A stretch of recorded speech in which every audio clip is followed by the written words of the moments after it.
એ સિવાય જે સ્થાનિક સ્વરાજની ચૂંટણીઓ હતી એની અંદર કેટલીક જગ્યાએ અજીત પવાર છે તેમણે ભાજપના વિરોધમાં ભાષણો આપ્યા હતા અને કીધું હતું કે મારી પાસે પણ ભાજપની ઘણી બધી ફાઇલો છે, એમના ભ્રષ્ટાચારની ફાઇલો છે.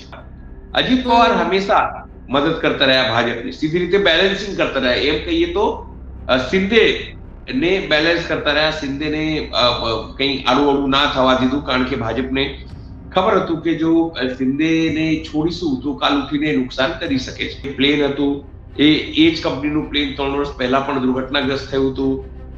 પણ આ તમામ વચ્ચે આપણે એક વાત કહીએ કે ડેપ્યુટી સીએમ પદનો વ્યક્તિ જો એની સુરક્ષાની કોઈ ગેરંટી ના હોય, એના પ્લેનની કોઈ ગેરંટી ના હોય. અશોક વાનખેડે નામના મોટા પત્રકાર છે, એમને કેવું હતું કે જો આજે નહીં તો કાલે એમના 40 જે ધારાસભ્યો છે એ બીજેપીમાં સામેલ થઈ શકતા તો થઈ જવાની સ્થિતિ હતી. પહોંચી ગયું 92 રૂપિયા. તમે જો વિશ્વમાં ડોલરની સ્થિતિ કમજોર થઈ રહી છે, કમજોર છે, પણ ભારતમાં જેવી સ્થિતિ છે કે આપણો રૂપિયો સૌથી કમજોર થયો છે. આખા એશિયામાં કહો કે વિશ્વમાં કહો તો રૂપિયાની હાલત બગડી રહી છે. પણ સામાન્ય પત્રકાર તરીકે આપણને એટલી ખબર પડે કે આ મોટા લોકોની ગેમ છે, જેની પાસે 10,000 કરોડ, 15,000 કરોડ, 50,000 કરોડ. તો એ કોણ છે આપણા દેશમાં? અત્યારે બે જ લોકો છે જે મોટા લોકો છે, જે અપ એન્ડ ડાઉન કરે છે. સમજો, એટલે લોકોએ, સામાન્ય લોકોએ દૂર રહેવું જોઈએ. તો હું શેર માર્કેટમાંથી બી લોકોએ નીકળી જવું જોઈએ. ભાઈ મેં મારી સાબિતી આપી, બાકીના 3 શંકરાચાર્યોએ કહી દીધું છે હું શંકરાચાર્ય છું એટલે હું શંકરાચાર્ય છું. હવે તમે એટલે કે યોગી આદિત્યનાથ શંકરાચાર્ય છે, સંત છે કે નહીં એ સાબિત કરો. એટલે મામલો હિન્દુત્વ લઈને ફસાઈ ગયો. જો એ માફી ન માંગે, પણ હવે જે રીતે શંકરાચાર્ય કીધું કે હવે તમે સંત છો, નહીં તો અમે તમને અહિન્દુ, એટલે તમે હિન્દુ નથી તેવું જાહેર કરીશું.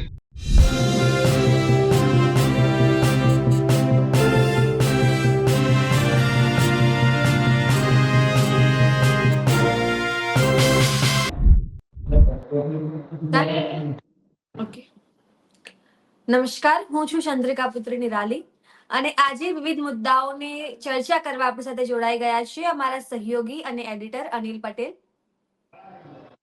તો નમસ્કાર સર, પહેલો પ્રશ્ન છે, મહારાષ્ટ્રની રાજનીતિમાં અજીત પવારના નિધન બાદ કયા પ્રકારની ઉથલપાથલ થશે? જો નિરાલી, મહારાષ્ટ્રની રાજનીતિમાં આપણે વસ્તુ સમજવી પડશે. એક સમય જે એનસીપી, જેને નેચરલ કરપ્ટ પાર્ટી કહેતા હતા વડાપ્રધાન નરેન્દ્ર મોદી, પછી એના જ એનસીપી ને તોડીને અજીત પવાર જૂથ આખું અલગ થઈ ગયું અને હવે પછી તે ડેપ્યુટી સીએમ થઈ ગયા, એ ભાજપની સાથે રહીને. પછી તમામ ઘટનાક્રમ થઈ અને એમના જુદા જુદા વિડીયો પણ આવ્યા, લોકોએ આરોપ લગાયા, કારણ કે આ જ દેવેન્દ્ર ફડણવીસ હતા જે કહેતા હતા કે ચક્કી પીસિંગ પીસિંગ પીસિંગ. પણ આ બધી કેવી છે, જૂની વાતો છે. તમને કહું, જૂની વાતો ઉખેડવાનો હવે સીધી રીતે કોઈ મતલબ રહેતું નથી. કારણ કેમ નથી રહેતું? કારણ કે હવે નવા પ્રકારના જે સમીકરણો છે એ હવે રચાઈ રહ્યા છે. નવા સમીકરણો એટલે કેવા પ્રકારના? તો હવે એમની પત્ની જે છે સુનેત્રા પવાર, એમને હવે ડેપ્યુટી સીએમ બનાવવાની વાત લગભગ ફાઇનલ થઈ ગઈ છે અને ભાજપે વાત સ્વીકારી લીધી છે. અને મહત્વપૂર્ણ વાત એ છે કે જે એનસીપી શરદ પવાર જૂથ હતું એના પ્રમુખ તરીકે આપણા ગુજરાતી જે વર્ષોથી સ્થાયી થયા છે એવા પ્રફુલભાઈ પટેલ એના હાથમાં રહેશે, એટલે એ પ્રમુખ બનશે. પણ આ તમામની વચ્ચે આપણે એ વસ્તુ સમજવી પડશે કે એવું તો શું થયું કે અજીત પવારની જે મોત છે પ્લેનથી, એમાં શંકા કુશંકા થઈ રહી છે. કારણ કે એમને એક સહયોગી છે, એમનું નામ છે કિરણ ગુર્જર. કિરણ ગુર્જરે વાત કહી, અને કિરણ ગુર્જર બારામતી વિદ્યા જે ટ્રસ્ટ છે, જે આ ફેમિલીનું ટ્રસ્ટ પવાર ફેમિલીનું ટ્રસ્ટ માનવામાં આવે છે, એના ટ્રસ્ટી છે. અને એમને ખુલાસો એવો કર્યો કાલે કે 5 દિવસ પહેલા એ આવ્યા હતા, અડધો દિવસ એમની સાથે વિતાવ્યો હતો. એમણે કીધું હતું કે 8 ફેબ્રુઆરીએ જે શરદ પવારની એનસીપી છે અને અજીત પવારની એનસીપી બંને મળીને એક થઈ જવાની હતી, એક પ્લેટફોર્મ ઉપર આવી જવાની હતી. એ સિવાય જે સ્થાનિક સ્વરાજની ચૂંટણીઓ હતી એની અંદર કેટલીક જગ્યાએ અજીત પવાર છે તેમણે ભાજપના વિરોધમાં ભાષણો આપ્યા હતા અને કીધું હતું કે મારી પાસે પણ ભાજપની ઘણી બધી ફાઇલો છે, એમના ભ્રષ્ટાચારની ફાઇલો છે. નામ સાથે પણ એમણે ઘણી જગ્યાએ વાત કરી હતી. પણ આખી ઘટના તમે સમજો કે થોડું 5 મિનિટ આપણા દર્શકો માટે સમજાવું કે જ્યારે એકનાથ શિંદે સીએમ હતા અને ભાજપે ચૂંટણી લડી અને પછી તમામ પ્રકારના સીટ શેર પછી એકનાથ ચૂંટણી ત્યાં જીતવામાં આવી ગઈ. ભાજપના ચૂંટણી એટલે એનડીએ જે છે ત્યાં ચૂંટણી જીતી ગઈ. ચૂંટણી જીત્યા પછી એવું થયું કે હવે એકનાથ શિંદેને સીએમ નથી બનાવવાનું. એકનાથ શિંદે નારાજ પણ થઈ ગયા. તેઓ પોતાના ગામ પણ જતા રહ્યા. પછી ભાજપે શું કર્યું કે ભાજપે એમના ધારાસભ્યોનો તૈયાર કર્યા કે તમે જેને એકનાથ શિંદેને સમજાવો. કારણ કે એકનાથ શિંદે એક સમય એવું પણ કહી દીધું કે હું બહારથી જે છે ને એ સમર્થન આપીશ. બહારથી સમર્થન આપવાનો મતલબ કઈ હોતો નથી. ક્યારે પણ તમારી જે ટેકો છે ખેંચી શકાય છે. એટલે ભાજપે શું કર્યું, તૈયાર કર્યા સીધી રીતે અજીત પવારને. અજીત પવાર હંમેશા મદદ કરતા રહ્યા ભાજપની, સીધી રીતે બેલેન્સિંગ કરતા રહ્યા. એમ કહીએ તો શિંદે ને બેલેન્સ કરતા રહ્યા. શિંદેને કંઈ આડું ના થવા દીધું. કારણ કે ભાજપને ખબર હતું કે જો શિંદેને છોડીશું તો કાલ ઉઠીને નુકસાન કરી શકે છે.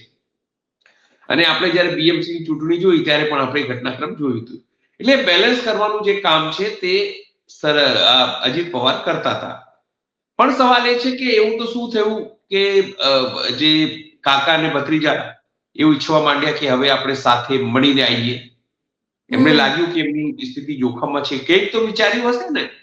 અને ત્યાં મહારાષ્ટ્રની રાજનીતિમાંથી એક વાત સામે આવવા લાગી છે કે ભાઈ 6 કે 8 તારીખે તેઓ ભેગા થઈને ફેબ્રુઆરી ભેગા થવાના હતા. એ તમામ પ્રકારની પ્રક્રિયા પૂર્ણ થઈ ગઈ હતી. એટલે કંઈક થયું હશે એ આપણે સ્પેક્યુલેશન કરી શકીએ તમામ ઘટનાક્રમ. અને સમજો જ્યારે પણ આ દુર્ઘટના થઈ ત્યારે સૌથી પહેલા મમતા બેનર્જીએ કીધું કે ભાઈ આ દુઃખદ ઘટના છે પણ આની તપાસ થવી જોઈએ. પણ આખી ઘટનામાં શરદ પવારે પોતે જ નિવેદન આપીને એવું કહી દીધું કે બીના અમને એવું કઈ નથી, અમને તો આ હાદસો જ લાગે છે, એટલે દુર્ઘટના લાગે છે, અમને એવું કઈ જરૂર નથી આ વખતે. પણ સામાન્ય રીતે કેવું હોય, આવી જયારે પોલિટિકલ પાર્ટીઓ હોય મોટી અને આવી દુર્ઘટના ઘટે એટલે એમને એવું લાગે ભાઈ જેટલું નુકસાન થવાનું હતું તો થઈ ગયું. પણ હવે જે આગળનું નુકસાન ન થાય તેના માટેની આપણી પ્રક્રિયા કરીએ. એટલે કદાચ પરિવારે એ પણ કીધું હોય એવું એમના નજીકના લોકો કે જે નિષ્ણાતો છે તેવું માને છે કે તેઓ પણ હવે જે નુકસાન થયું પણ હવે વધુ ન થાય એના માટેની આ વસ્તુ છે. ઘણા સમયથી સ્થિતિ એવી હતી નિરાલી કે ત્યાં એકનાથ શિંદે વારંવાર જે છે એ ફડણવીસને ધમકાવતા હતા અથવા તો ત્યાં તમામ વસ્તુઓ થતી હતી. પણ જે સીધી રીતે જો અજીત પવાર પણ આવી રીતે કરે તો પછી ભાજપની ત્યાં સ્થિતિ કેવી થઈ શકે આપણે સમજી શકીએ છીએ. પણ હવે ધીરે ધીરે તમામ વસ્તુઓ જે છે થઈ રહી છે. અલગ અલગ જે નિષ્ણાતો છે એમણે કીધું કે જે પ્લેન હતું એ જ કંપનીનું પ્લેન 3 વર્ષ પહેલા પણ દુર્ઘટનાગ્રસ્ત થયું હતું. પણ આ તમામ વચ્ચે આપણે એક વાત કહીએ કે ડેપ્યુટી સીએમ પદનો વ્યક્તિ જો એની સુરક્ષાની કોઈ ગેરંટી ના હોય, એના પ્લેનની કોઈ ગેરંટી ના હોય તો પછી તમારા ને મારે વસ્તુ શું સમજો. હજુ પણ અમદાવાદમાં જે પ્લેન ક્રેશ થયું હતું લગભગ 1 વર્ષ પહેલા, એનો પણ શું ભૂલ હતી, એમાં ક્યાંક શું કચાશ રહી ગઈ હતી, એવી કોઈ સ્પષ્ટતા હજુ સુધી થઈ નથી. કોઈ ડ્રીમ લાઇનરને એટલે જે કંપનીને દોષ આપે, કોઈ પાયલટને દોષ આપે, કોઈ આ વસ્તુ કરે, પણ એકચ્યુઅલ તપાસ શું હતું ભાઈ કાલ ઉઠીને તો કોઈ સાથે પણ આ ઘટના ઘટી શકે છે. તમે સમજો કાલે વડાપ્રધાન નરેન્દ્ર મોદી સાથે પણ આ ઘટના ઘટી શકે છે જો તમે પ્રોપર વસ્તુ ના કરો તો. તમે એક તરફ કહો છો કે અમે આટલા બધા રનવે 400 રનવે બનાવી દઈશું, આમ કરી દઈશું, પેલું કરી દઈશું, પણ તમારી પાસે એવા પ્લેનો ક્યાં જે સુરક્ષિત રાખે લોકોને? સવાલ તો એ છે ને મૂળ વસ્તુ. તો તપાસ બી થવી જોઈએ આમાં કે શું એક્ઝેક્ટ કારણ હતું કે આવા વ્યક્તિ જો ડેપ્યુટી સીએમ પદ, આ કોઈ એવું કોઈ સામાન્ય વ્યક્તિ કે બિઝનેસમેન તો હતા નહીં. ડેપ્યુટી સીએમ રાજ્યની જવાબદારી હોય, આ તો કેટલું મોટું ફેલ્યોર ગણાય. પણ કુલ મળીને એટલું કહી શકાય છે હવે એમના પત્નીને ડેપ્યુટી સીએમ બનાવવામાં તો ભાજપ સંમત થઈ છે. કારણ કે એક ક્ષતિપૂર્તિ છે, એ વળતર ક્યાંક ને ક્યાંક એમને આપવું પડે. કારણ કે તમામ લોકો, કારણ કે ભાજપને એક એવું હતું જે લોકો ત્યાં કહે છે, ત્યાં અશોક વાનખેડે નામના મોટા પત્રકાર છે, એમને કેવું હતું કે જો આજે નહીં તો કાલે એમના 40 જે ધારાસભ્યો છે એ બીજેપીમાં સામેલ થઈ શકતા તો થઈ જવાની સ્થિતિ હતી. તો જે આખી સ્થિતિ શરદ પવારની હતી, જો બંને એક થાય તો કેટલી મોટી તાકાત થાય, એટલા માટે જ કદાચ તેઓ આ વસ્તુઓ કરતા હશે કે આપણે શરદ પવાર સાથે પરિવાર આમ તો એક જ હતું, પણ પક્ષો અલગ અલગ હતા. તો પછી પક્ષો એક થઈ જાય તો કેટલી મોટી તાકાત થઈ જાય. તો શું ભાજપને આ કંઈક નડતું હતું કે શું? ભ્રષ્ટાચારની ફાઇલોની તેઓ વાત કરતા હતા, તો ભાજપને આ નડતું હતું કે શું? આ તમામ વસ્તુઓ છે શંકાના ઘેરામાં છે. અને અવેશ તિવારી નામના એક મોટા પત્રકાર છે, એમણે ટ્વિટર ઉપર લાંબી લચક એક જે પોસ્ટ મૂકી હતી. એમણે લખ્યું હતું કે જેના ક્રૂ મેમ્બર હતા એમાંના પૈકી કેટલાક લોકોએ ઓસ્ટ્રેલિયાની એક કંપની સાથે ટ્રેનિંગ લીધી હતી, પણ ઓસ્ટ્રેલિયાની કંપનીએ કીધું હતું કે ભાઈ આ ટ્રેનિંગ સેન્ટર છે એ વેલિડ નથી. આપણે એવું નથી કહેતા કે હવે શું સ્થિતિ, પણ એના જે ક્રૂ મેમ્બર હતા એના સામે પણ એમણે સવાલો ઉભા કર્યા છે. આ તમામ વસ્તુ જો હું કહી રહ્યો છું કે હું શોધી લાવ્યો છું એવું નથી, પણ ટ્વિટર ઉપર, એક્સ ઉપર અને પબ્લિક ડોમેનમાં તમામ વસ્તુઓ છે. પણ હવે એવું માનીએ કે સમજો તમામ સમસૂત્રું થાય અને ભાજપની જે અરમાનો હતા, ભાજપના અરમાનો કે આપણે એને તોડીને પોતાની સાથે લઈ લઈએ, એ કદાચ બર ન આવે આ ઘટના થયા પછી. પણ જોઈએ, કારણ કે ઓપરેશન કમલ જે છે એવું કહેવાય છે કે હંમેશા ચાલતું હોય છે. એ અત્યારે નહીં તો 6 મહિના પછી, 6 મહિના પછી નહીં તો વર્ષ પછી, એ આજે તો કાલે ભાજપ એ તમામ જે ધારાસભ્યો છે એનસીપીના એને તોડવાનો પ્રયત્ન કરશે. હવે જોવાનું હોય છે કે એમનો પરિવાર, શરદ, કારણ કે એમની તબિયત એટલી સારી રહેતી નથી શરદ યાદવની, તમે સમજો, શરદ પવારની, સોરી, શરદ પવારની જે છે એ તબિયત સારી રહેતી નથી. હવે સુપ્રિયા સુલે જે છે એ એમના વારસદાર થશે કે કેમ, એક મોટો સવાલ છે. મહિલા છે, હજુ સુધી પોતાને એ કરી નથી શક્યા, પણ એટલું જરૂર છે કે આગામી જે રાજનીતિ છે મહારાષ્ટ્રની, એ જરૂરથી રોચક અને રસપ્રદ રહેવાની છે. નિરાલી જી સર, અને એક વાત કરીએ સોના ચાંદીના ભાવની, તો જે પ્રકારે આજકાલ સોના ચાંદીના ભાવમાં વધઘટ આવી રહી છે, લોકોએ શું ધ્યાન રાખવું જોઈએ? તમને કહું, 2 દિવસ પહેલા જ હું એક મારા મોટા મિત્ર છે, વેપારી છે, એમના ત્યાં હું ગયો હતો. એમણે કીધું અનિલભાઈ 4 લાખ પારની વાતો છે. એટલે મેં એમને એવું કીધું હતું કે સામાન્ય લોકોને આનાથી અત્યારે દૂર રહેવું જોઈએ. ખરીદ પ્રવૃત્તિ કેમ, હું તમને કહું, સોનું છે ને, સોનું અને ચાંદી મોટા પાયે. સોનું છે એ કોઈ ઇન્ડસ્ટ્રીયલ વસ્તુ નથી કે એનો આપણો ઉપયોગ કરતા હોઈએ, કોઈ વસ્તુમાં ઉપયોગ કરતા હોઈએ, અથવા તો કોઈ વાહન બનાવવામાં ઉપયોગ કરતા હોઈએ. મોંઘી છે ને, બહારથી બધી આવે છે. આપણે કેટલું બી કહીએ પણ મેઇન પ્રોડક્ટ બહારથી. આપણે ત્યાં ઓઇલ, સોના, ચાંદી બધી વસ્તુ છે ને, મેટલ મેક્સિમમ 95-98% આપણે બહારથી આયાત કરીએ છીએ. તમે જુઓ, ડોલર કેટલી ખતરનાક સપાટી અત્યારે પહોંચી ગયું છે, 92 રૂપિયા. તમે જુઓ, વિશ્વમાં ડોલરની સ્થિતિ કમજોર થઈ રહી છે, કમજોર છે. પણ ભારતમાં જેવી સ્થિતિ છે કે આપણો રૂપિયો સૌથી કમજોર થયો છે. આખા એશિયામાં કહો કે વિશ્વમાં કહો તો રૂપિયાની હાલત ગગડી રહી છે. હવે સોનું કે ચાંદી તમે ત્યાંથી ખરીદો એટલે મોંઘી થવાની છે, કારણ કે તમારો રૂપિયો સૌથી 92 રૂપિયા પહોંચી ગયા. જ્યારે મનમોહનસિંહ હતા ત્યારે 60 રૂપિયા હતા, ત્યારે આજ નરેન્દ્ર મોદી અને મહાજન જે ગુજરી ગયા, સુષ્મા સ્વરાજ, એ તમામ લોકો એવું કહેતા કે જ્યારે રૂપિયો ગગડે તેઓ માની ચાલો કે એ દેશ અને પીએમ ની જે શાખ છે ને એ પડે છે. તો અત્યારે બી શાખ પડે જ છે, પણ કેટલાક લોકો એવું કે છે અત્યારે, એમના સમર્થકો, ભક્તો જેને કહી શકાય, જે લોકોને ઇકોનોમિકની સપોર્ટ એને જ્ઞાન નથી, કે ટેરિફ વધ્યું છે ને એટલે આ બધું થયું. પણ ટેરિફ તેની પહેલા અત્યારે લાગ્યું, પહેલા ક્યાં લાગ્યું? એની પહેલાથી જ વધે છે ને, એટલા મૂર્ખો આપણે બનાવે. હવે મોટી વાત એ છે, તમને કહું, ચાંદીનો ભાવ કેમ વધી રહ્યું છે? ચાંદીનો ભાવ, મિસાઇલોમાં ચાંદી વપરાય છે, જે ઈવી આપણા વાહનો બને છે, ઈવી ઇલેક્ટ્રિક વ્હીકલ, એમાં એનો વપરાશ છે. તમે આ સોલર પેનલ જે બને છે ને, એની અંદર એનો વપરાશ છે. આ જે ચીપ બનતું હોય ને, ચીપ બને છે, અલગ અલગ પ્રકારનું ચીપ જે યુઝ થાય છે આપણા સોફ્ટવેર કોમ્પ્યુટરોમાં, એમાં ઉપયોગ થાય છે. એટલે મોટા પાયે તમામ વસ્તુઓમાં એનું ખપત જ્યારે વધી છે તો એનો ભાવ પણ વધ્યો છે. હવે તમને થશે કે કાલે અચાનક 50-60 હજાર તૂટી ગયું, આટલું બધું તૂટી ગયું, તો એક પ્રકારની ગેમ છે, મોટા લોકોની ગેમ છે. એ પહેલા વધારે, એટલે મોટા લોકો જ્યારે વધતું હોય સતત, અને માર્કેટમાં એવું સ્પેક્યુલેશન ફેલાવવામાં આવે કે તો 5 લાખ 7 લાખ જશે ભાવ, એટલે લોકો શું કરે, 4 લાખના ભાવમાં ખરીદે. 4 લાખના ભાવમાં ખરીદે, સીધા 1 લાખ ઘટાડો કરીને 3 લાખમાં લાવી દે. એટલે જે લોકોના પૈસા ત્યાં હતા, તમે જુઓ કાલે કમસે કમ 50 લાખ કરોડ કેવું કરોડ અત્યારે ભાવ આવશે, લોકોને તૂટ્યા હશે, નુકસાન થયું હશે, જે લોકો આટલા ભાવ ખરીદ્યો હશે. એટલે આપણે સ્પષ્ટપણે હું માનું છું અત્યારે કે સામાન્ય લોકોએ આ તમામ આ પ્રકારની તસ્કરી છે, હું કહું છું, લોકોના પૈસાની તસ્કરી, ખૂબ જ જુગાર છે. જે જુગાર સામાન્ય રીતે લોકો કરીને સામાન્ય લોકોના પૈસા ખેંચી રહ્યા છે. એટલે તમારી પાસે કોઈ પણ પૈસા હોય તો તમે ઈચ્છો કે સોનામાં લગાવી કે ચાંદીમાં લગાવી, તો આ તમામ ઘટનાક્રમથી લોકોએ દૂર.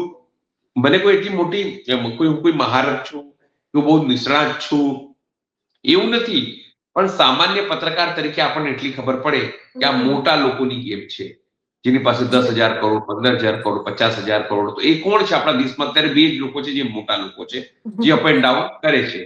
સમજો? એટલે લોકોએ, સામાન્ય લોકોએ દૂર રહેવું જોઈએ. હું તો કહું શેર માર્કેટમાંથી બી લોકોએ નીકળી જવું જોઈએ. પૈસા અત્યારે સાચવી રાખવો જોઈએ, કારણ કે લોકો પાસે પૈસા નથી. ગોલ્ડ લોન લઈ લઈને લોકો પોતાનું ઘર ચલાવી રહ્યા છે. એટલે લોકોએ સાચવવું જોઈએ, લોકોએ દૂર રહેવું જોઈએ. મારી અત્યારે તો એ જ સામાન્ય વ્યક્તિ તરીકે, હું કોઈ પત્રકાર તરીકે, નિષ્ણાત તરીકે નથી કહી રહ્યો, મને જ્ઞાન બી નથી શેર માર્કેટ, એટલે મને 1 રૂપિયો હું શેર માર્કેટમાં લગાવતો નથી, કારણ કે એક જુગાર છે. જે એક્સપર્ટ હોય એ લગાવે, એ કમાવે, પણ આપણને ખબર પડતી નથી. વ્યક્તિગત મને એટલું હું પૈસા લગાવતો નથી, પણ લોકોએ દૂર રહેવું જોઈએ આ તમામ ઘટનાક્રમથી, હું માનું છું. જી સર. ઉત્તર પ્રદેશની વાત કરીએ તો શંકરાચાર્યજીના વિવાદમાં હવે જે યોગી આદિત્યનાથ છે એ ફસાયા છે. શું લાગે છે તમને? તમે જુઓ, માઘ મેલાની ઘટના, ત્યાં એમના અધિકારીઓ જે છે એ એમને નાહવા ન દે, મારકૂટ કરે, તમામ વસ્તુ કરે. માઘ મેલો પૂર્ણ થયો અને ત્યારે તો કેવી કેવી વાતો થઈ કે તમે શંકરાચાર્ય છો કે નહીં, તેની નોટિસ ફટકારવામાં આવી, તમામ વસ્તુઓ થઈ. દુઃખી મનથી એ નાહ્યા નહીં, કારણ કે મેં ટેક રાખી, મારી જોડે માફી નહીં માંગો. 3-4 માંગો મૂકી એમને કે તમે જો માફી નહીં માંગો તો હું નહીં નાહું. તમે એને માફી માંગો, તમારા અધિકારીઓ માફી માંગે, તમે માફી માંગો. જે લોકોએ અમારા જે લોકો બટુક સંતો છે તેમની સાથે મારકૂટ કરી, તેમની સામે એફઆઈઆર થાય અને ગાયને રાજમાતા ત્યારે જાહેર કરો. અને જે ગાયનું જે માંસ જેનું તમે એક્સપોર્ટ કરે છે એ બંધ કરો. એવું 3-4 માંગણીઓ મૂકી. ત્યાંથી તેઓ પ્રયાગથી તેઓ વારાણસી ગયા. વારાણસીમાં કાલે પ્રેસ કોન્ફરન્સ કરી, એમ મોટી પ્રેસ કોન્ફરન્સ કરી. મોટી પ્રેસ કોન્ફરન્સ એમણે શું કહ્યું? એટલું જ કહ્યું, ભાઈ મેં મારી સાબિતી આપી. બાકીના 3 શંકરાચાર્યોએ કહી દીધું છે હું શંકરાચાર્ય છું, એટલે હું શંકરાચાર્ય છું. હવે તમે, એટલે કે યોગી આદિત્યનાથ શંકરાચાર્ય છે, સંત છે કે નહીં એ સાબિત કરો. એટલે મામલો હિન્દુત્વને લઈને ફસાઈ ગયો. જો એ માફી ન માંગે, પણ હવે જે રીતે શંકરાચાર્ય કીધું કે હવે તમે સંત છો, નહીં તો અમે તમને અહિન્દુ, એટલે તમે હિન્દુ નથી તેવું જાહેર કરીશું. તમને કહી દઉં કે આ જ શંકરાચાર્ય છે નિરાલી, જે અવિમુક્તેશ્વરાનંદજી, જેમણે રાહુલ ગાંધીને હિન્દુ નથી તેવી જાહેરાત કરી હતી. ત્યારે આ જ ભક્તો, આ જ ભાજપ આરએસએસ કૂદીને ડંકો વગાડતો હતો, જો શંકરાચાર્ય આવું સાબિત કરી દીધું, શંકરાચાર્ય આવું કહી દીધું. હવે જ્યારે યોગી આદિત્યનાથનો વારો આવ્યો છે, જેને અત્યારે હિન્દુત્વનો પોસ્ટર બોય કહેવામાં આવે છે. આરએસએસ શું કહે છે? આ અમારા હિન્દુત્વના પોસ્ટર બોય છે. બધી જગ્યાએ ગાયથી લઈને બધી વાતો કરે છે. હવે શંકરાચાર્ય એટલે એક સનાતન સંતે એમને પડકાર ફેંક્યો છે, અને માર્ચમાં જે સભા મળશે દિલ્હીમાં, એની અંદર એ લોકો જાહેર કરી દેશે કે આ સંત એટલે કે યોગી આદિત્યનાથ, જેને અજય કુમાર બિષ્ટ તરીકે ઓળખવામાં આવે છે, મૂળ નામ આવું છે, અજય કુમાર બિષ્ટ. અને એ પણ પહેલા તો યુપી કેવું હતું? એક જ હતું, ઉત્તરાખંડની યુપી. મૂળ એ બી ઉત્તરાખંડના છે, એવું નથી કે મૂળ યુપીના છે. સમજો? એટલે અજય કુમાર બિષ્ટને કહી દીધું છે કે તમે હવે સાબિત કરો કે તમે સંત છો, હિન્દુ છો અને ગોરખનાથના અસલ વારસદાર છો, ગોરખનાથ પીઠના. કારણ કે કેટલાક લોકો એને એવું કહે છે કે એને કોઈ યોગ નથી કર્યો, એમને શાસ્ત્રાર્થ કોઈને નથી કર્યું, તો પછી કેવી રીતે તમામ પ્રકારની વસ્તુઓ કરવામાં આવશે? એટલે સવાલ એ જ છે કે તમે પહેલા હળી કરી શંકરાચાર્યને, હવે શંકરાચાર્ય તમે છોડવા માંગતા નથી, એ વાત સાબિત કરે છે. એટલે વિવાદ હજુ વકરશે એવું મને સ્પષ્ટપણે લાગે છે. જી સર, ધન્યવાદ જોડાવા બદલ. તો તમે આ વિશે શું વિચારો છો? કમેન્ટ કરીને જણાવો. અત્યાર માટે બસ આટલું જ. ધન્યવાદ.